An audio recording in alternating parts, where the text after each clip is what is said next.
Brussels has finally admitted its claim that Britain is blocking the export of life-saving COVID jabs is wrong. Bureaucrats were forced to concede they'd got it wrong after Dominic Raab asked them to set the record straight. The furious Foreign Secretary even summoned one of the bloc's most senior diplomats in London to the Foreign Office to discuss the row. European Council President Charles Michel sparked fury in Whitehall on Tuesday night after he accused the government of vaccine nationalism with an outright ban on the export of vaccines. The Belgian's outrageous slur added further tension to the UK's already fractious post-Brexit relationship with the EU. It even prompted Prime Minister Boris Johnson to slap down the top bureaucrat's incorrect claim at PMQs. Despite Mr. Michel's refusal to apologise, officials close to him were slowly backtracking on his claims, and bureaucrats even suggested they were about to ramp up their own export ban to prevent any vaccines from leaving the bloc.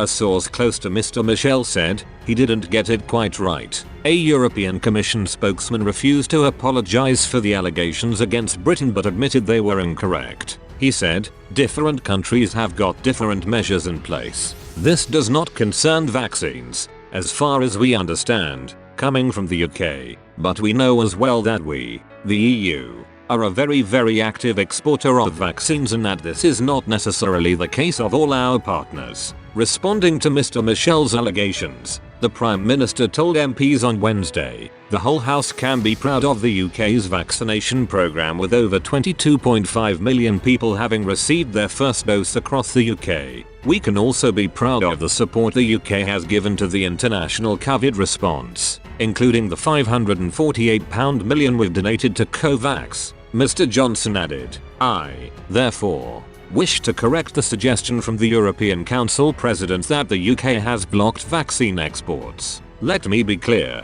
we have not blocked the export of a single COVID-19 vaccine or vaccine components. This pandemic has put us all on the same side in the battle for global health. We oppose vaccine nationalism in all its forms. I trust that all sides of the House in rejecting this suggestion and calling on all our partners to work together to tackle this pandemic. Brussels unveiled its so-called export transparency mechanism in late January after it complained that AstraZeneca was prioritizing deliveries to the UK over member states. It claimed the Anglo-Swedish firm's contract with Britain, which gives us first refusal on any domestic-made jabs, is tantamount to an export ban. Under the EU's export ban, pharmaceutical giants must apply before sending vaccines abroad. Bureaucrats have already used the measure, due to expire at the end of the month, to confiscate a shipment of 250,000 AstraZeneca jabs from Italy to Australia. Asked whether the draconian measure could be ramped up further,